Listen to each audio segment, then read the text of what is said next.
You're listening to Daily Manna Devotionals. Thanks for stopping by. Great to have you here. If you're new to the channel, welcome. Make sure you like with the little thumbs up, subscribe with the notification bell turned on if you haven't already. Then you get a new notification on your phone or tablet each and every time we post a new devotion, which is every single day, a short new devotion every day. You can also shoot me an email at dailymannamedia@gmail.com if you have something more personal you want to talk about or questions about becoming a Christian that we can discuss or prayer requests, anything like that. Just shoot me an email. Okay, let's jump over into the screen. I apologize for the baby who's getting excited in the other room. She's in baby prison. Hold on, let me grab her actually. Come here, baby.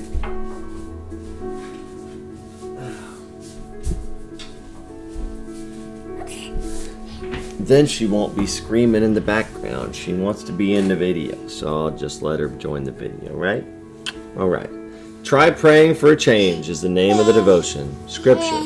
And he told them a parable to the effect that they ought always to pray and not lose heart. Luke 18, verse 1. A woman I had not seen for many years came up to me in a wedding and said, "You saved my marriage."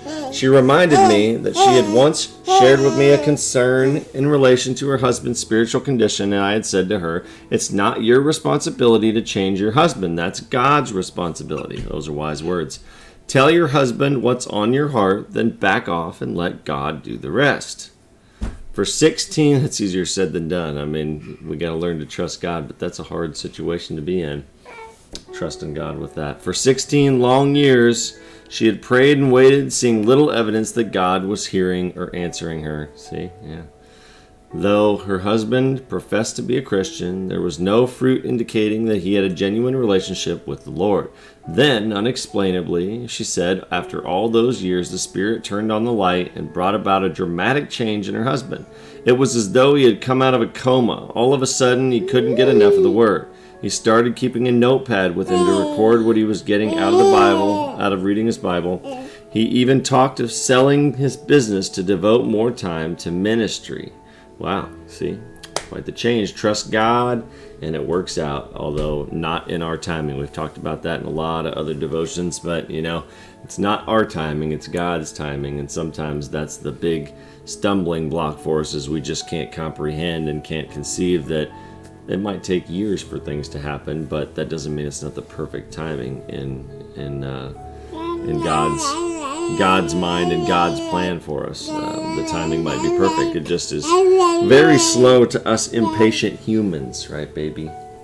In the past, the woman said, I could hardly get him out of bed for breakfast. Now he's going to a men's prayer meeting at 6:30 every morning.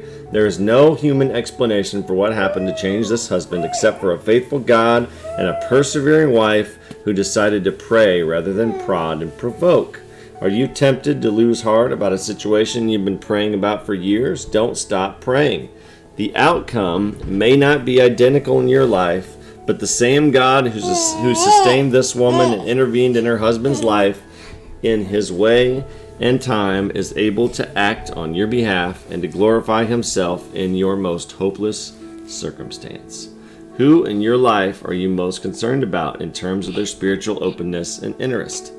How serious have you been praying? Have you been about praying for them? That's a good question. This devotion comes out of The Quiet Place, devotional by DeMoss, Wolgemuth.